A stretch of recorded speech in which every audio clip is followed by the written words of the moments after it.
नाम जपने के लिए कोई ऐसा नहीं कि जवान होना चाहिए, कि बूढ़ा होना चाहिए, कि पढ़ा होना चाहिए, कि ब्राह्मण होना चाहिए, क्षत्रिय होना चाहिए, कि वैश्य होना चाहिए, कि शूद्र होना, इससे कोई। तो नाम असरण शरण है, कोई भी नाम जप कर सकता है।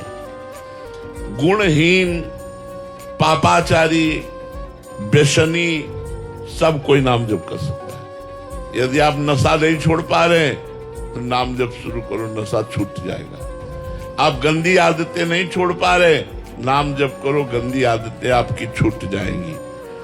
नाम अहंकार को नष्ट कर देता है, अमानी बना देता है। अमानिना मान देना, स्वयं अमानी रहकर दूसरों को मान देना, ये नाम भगवान की कृपा से आता है। नाम भगवान मानो तीक्ष्ण तलवार है, सब पापों का, सब दुर्गुणों का नाश करने के लिए। इसलिए भली भांति मन में स्वीकार कर लो कि समस्त रसों का खान प्रभु का नाम है। अब नाम छोड़ करके हमें अन्य साधनों की तरफ नहीं भटकना। जितना समय मिले अधिक से अधिक राधा वल्लभ श्री हरिवंश, राधा वल्लभ श्री हरिवंश, राधा वल्लभ। आपका परम कल्याण, परम मंगल हो जाएगा। कलयुग है, कलयुग केवल नाम आधारा। सत्संग में नियम दिया था कि 10,000 नाम सब लोग जप करेंगे।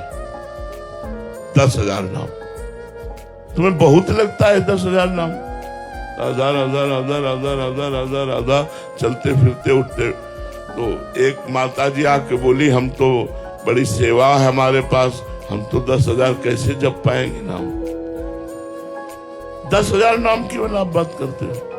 10,000 बहुत होता है क्या? अरे 10,000 तो ऐसे चलते फिरते हो जाता है। ऐसे काउंटर आप ले हो, आप अपनी सर्विस को जा रहे हो, जाते समय, आते समय, खाली समय, 10,000 नाम। 10,000 नाम यदि आप रोज जपोगे तो आपको खुद चमत्कार समझ में आने लगेगा कि आपका जीवन किधर जा रहा है। तुम्हारा दूसरा कोई कल्याण नहीं कर सकता। आशीर्वाद मांगने की जरूरत नहीं है, तुम्हें कर्तव्य कर्म करने की जरूरत है। अगर आप अपने कर्मों को बिगाड़ लेंगे तो किसी का भी आशीर्वाद आपका मंगल नहीं कर सकता। पक्का नोट कर लो ये बात। जब रावण ने अपने कर्म बिगाड़ लिए, बड़ा विद्वान था, अद्भुत विद्वान था, अद्वितीय विद्वान और योद्धा था, लेकिन आचरण बिगाड़ लिया, कर्म बिगाड़ लिया। और भगवान शंकर का अनन्य भक्त, भगवान शंकर की उपासना करने वाला, देखो सब कुछ है, आचरण बिगड़ गया तो भगवान शंकर ने ही लंका जला दी हनुमान जी का रूप रख करके। हनुमान जी कौन है? 11वें रुद्र का अवतार है, भगवान शंकर का अवतार है। शंकर सुवन केसरी नंदन।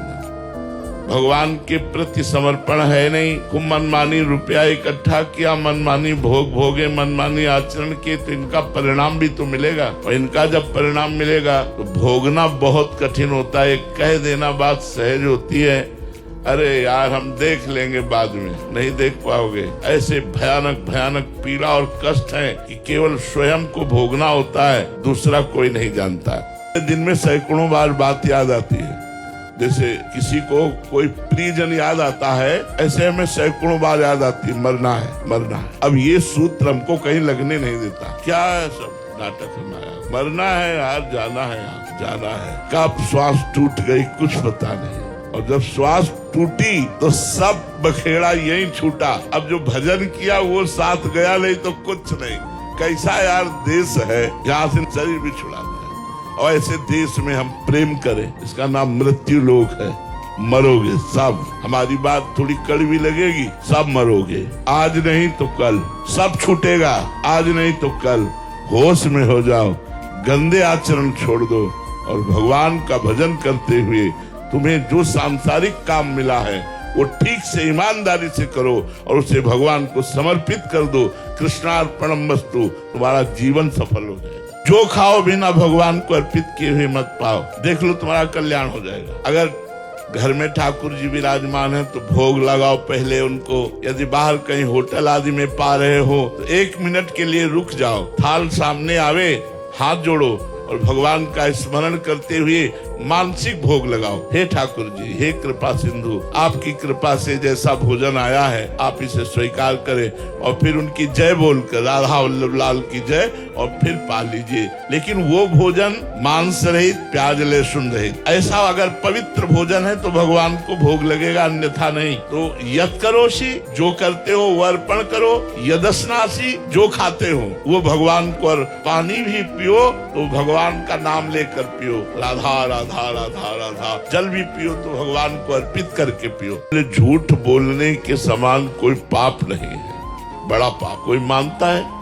देखो कलयुग का प्रभाव। अब दूसरा, अधर्म के द्वारा कमाए हुए धन को लेना या देना दोनों पाप है। क्योंकि पाप कर्म करके धन कमा कर यदि संतों को दोगे या किसी को भी दोगे तो पाप कर्म का कमाया हुआ धन दूसरों की बुद्धि को जाके भ्रष्ट करेगा, तो वो भी पाप बनाना कहाँ मानता है कोई। अच्छा, मदिरा पीना ये पंच महापापों में कहा जाता है। अगर आप बढ़िया गंगा जल से शुद्ध शरबत बना करके पवित्र भोजन सब परोसिए, लेकिन अगर गंदी बातें खाने में न होए, मांस है, मदिरा है, तो पार्टी नहीं माने। अरे बोले क्या है यार, उनके पैर धोवे, हाथ धुलवावे और उनको आसन में बैठलवावे और उनको बड़े सुंदर सुंदर पदार्थ और खूब पवित्र भोजन पवावे, लेकिन शराब और मांस का प्रयोग न हो, तो आज की पार्टी नहीं कही जाएगी। तो मुनियों ने विचार किया कि कलयुग पापों की बाहुल्यता है, इसमें बहुत, इसमें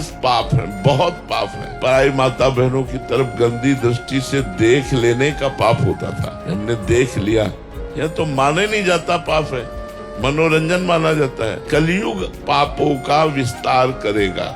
जो कुछ पवित्र कार्य करते हो, तीर्थाटन गए, धाम आए, जो भी ये सब यज्ञ के अंतर्गत आता है, वो भगवान को अर्पित करो।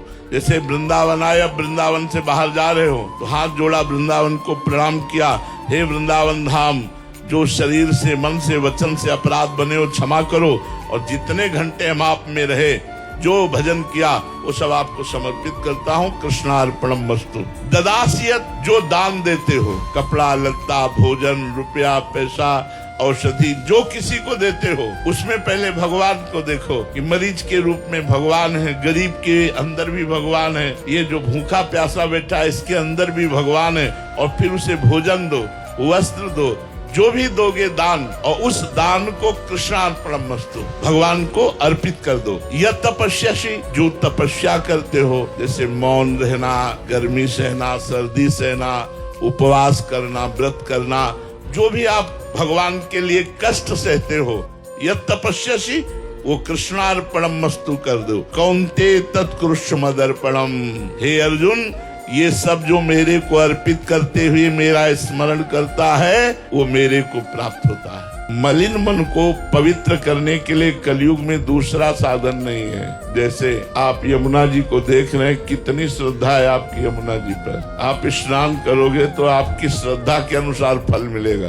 गंगा जी, यमुना जी जो पवित्र हमारे पापों का नाश करने वाली हैं, उनमें ऐसे सीवर नालियां बड़ी बड़ी डाल दी गई हैं। ये पवित्र तीर्थ हमारे आज कलयुग का ऐसा प्रभाव, यहाँ यहीं से बैठने को देखने में जूता, चप्पल धोना, ऐसे ये वो सब बहता जा रहा है। मतलब वो बड़े बड़े नाले, लेकिन गंगा जी तो गंगा जी हैं, यमुना जी तो यमुना जी हैं, पर हमारी कलयुगी श्रद्धा इन पर नहीं बन पाएगी। गया उद्धार का क्षेत्र जो हमारे लिए गंगा यमुना परम पावन, यज्ञ, पवित्र घी मिलना, पवित्र मंत्र वेत्ता ब्राह्मण मिलना, पवित्रता का पूरा यज्ञ का सांगोपांग निर्वाह होना बड़ा कठिन है, बड़ा कठिन है। थोड़ी सी त्रुटि हो जाए तो यज्ञ का फल नहीं मिलेगा, थोड़ी सी मंत्र में त्रुटि हो जाए तो यज्ञ का फल नहीं मिलेगा। ऐसे मंत्रवेत्ता, ऐसे शुद्ध पदार्थ सब। यज्ञ गया, तपस्या, सर्दी आई तो हीटर और गीजर, गर्मी आई तो कूलर और एसी और फ्रिज और दुनिया, ये तपस्या भी गई। कौन तपस्वी है कि गर्मी को बर्दाश्त करके, सर्दी को बर्दाश्त करके, भूख प्यास को बर्दाश्त करके और फिर तपस्या कर रहा हो। तपस्या भी, योग भी। यहाँ हमारी दुर्दशा है कि हम बिना भोगों के जी नहीं सकते। आप देखो जरा, चिंतन करके। तो योग और भोग दोनों विपरीत है। हमारी दृष्टि भोग में है, आप देख लो अंदर से, सुबह जगने से लेकर सोने तक भोग में ही दृष्टि रहती है। अंदर से देखो, ये खाना है, पीना है, देखना है, सुनना, ये भोगना है, छूना, ये संग्रह करना। ये कभी ये चिंतन आता है यहाँ से जाना है, कभी ये चिंतन आता है कि मुझे भगवत साक्षात्कार करना है, नहीं। तो बोले क्यों? क्योंकि कलयुग ने मन को मलिन कर रखा है। अब अंतर्मल के नाश का एकमात्र उपाय रह गया है नाम। यदि गृहस्थ में धन पर विजय प्राप्त करनी है, धन की कामना और धन चाहिए उसकी पूर्ति, तो संत सेवा, बीमार की सेवा, गौ सेवा ये जरूर करनी चाहिए। और शास्त्र आज्ञा करता है 10%, लेकिन 10% बेईमानी की कमाई का नहीं। अगर बेईमानी की कमाई का किया तो तुम भी नरक जाओगे और जो दान लेगा उसका भी पतन हो जाएगा। अधर्म की कमाई का, धर्म की कमाई का अगर 1 रुपया भी तुम किसी को दोगे तो लाखों के बराबर होगा। ये मत सोचो कि 100 रुपया में 10 रुपया क्या होता है, नहीं। 10 रुपए का अगर एक आदमी का पेट भर दिया कहीं, या 1 किलो नमक लेकर के आपने किसी भंडारे में दे दिया, वो बहुत पवित्र कार्य करेगा। यदि आपने परोपकार ठान लिया है कि आज का हम भोजन भूखे रह करके व्रत करेंगे और दूसरे को पवा देंगे, तो एक दिन आपके यहाँ भंडारा चलने लगेगा। लिख लो हमारी बात। अगर धनी बनना है तो हम तुम्हें सच्चा उपाय बता रहे, परोपकार करना शुरू कर दो। 5 रुपए से शुरू कर दो परोपकार करना। लोग क्या है, जब अपने से आगे वाले को देखते हैं कार में, विशेष सुविधाओं में, विशेष धनी, तो ऐसा लगता है कि ये सुखी है। हमें एक भ्रम बना रहता है। अपनी पत्नी, अपने धन, अपने मकान, अपने पुत्र, अपना ज्ञान, इससे हम संतुष्ट नहीं रहते। हम दूसरों की पत्नी, दूसरों के धन, दूसरों का मकान, दूसरों की सुविधा, दूसरों का बुद्धिमानी, भले वो बेईमानी से कमा रहा है, हमारे अंदर ये रहता है, ये सुखी है। लेकिन आपको सच्ची कहते हैं, क्या भगवान में सुख है? बड़े बड़े पद, बड़ी बड़ी भोग सामग्री, बड़ा ऐश्वर्य, सब छूट जाता है। लेकिन हम लोग अपने मन में, हमारे बगल वाला हमसे ज्यादा सुखी है, अमुक सुखी है, अगर मेरे पास इतना धन हो तो मैं सुखी हो जाऊं। 100 की सोचता है, फिर 1000 में पहुंचता है, फिर लाख में पहुंचता है, फिर करोड़ों में पहुंचता है, फिर अरबों में पहुंचता है। माया का कार्य है मांग को बढ़ाना, भक्ति का कार्य है मांग को मिटा देना। जब माया में आप रहेंगे तो आपकी कामनाएं बढ़ती रहेंगी, ये हो जाए, ये हो जाए, ये हो जाए। और जब भक्ति होगी तो ये होगा, जोई जोई प्यारो करे सोई मोहि। प्यारे जो करेंगे वो बहुत अच्छा करेंगे, बहुत अच्छा करेंगे, विश्वास करो। अब आपको 2 बातें बता दे सूक्ष्म। हो सकता है आज से आपका मंगल शुरू हो जाए, जो सोचो वो होने लगे और सब चकाचक, तो आपको लगेगा यार बात बन गई। हो सकता है आज से हर काम आपका बिगड़ना शुरू हो जाए। पूर्व के पाप आप पर आक्रमण करेंगे और पूर्व का पुण्य आपको प्राप्त होगा। यदि पाप का संयोग आज से लग गया तो नाम जप करने पर भी आपको विघ्न नजर आएंगे, आपको हार सहनी पड़ेगी, आपको असफलता सहनी पड़ेगी। चुप रहना, नाम जप करते रहना, वो जहां नष्ट हुआ तहां सफलता, उन्नति प्रारंभ हो जाएगी। हो सकता है आज से आपका पुण्य लग गया हो, तो जहां आप नाम जब शुरू करेंगे तो आपका और मंगल शुरू हो गया, तो आपको आनंद प्राप्त होगा। तो दोनों लोग सावधान रखिए। जिसका आज से कल्याण, मंगल, कामना पूर्ति शुरू हो जाए तो अहंकार मत कीजिए, ये आपके पूर्व पुण्यों से हो रहा है, अभी के नाम जप से नहीं।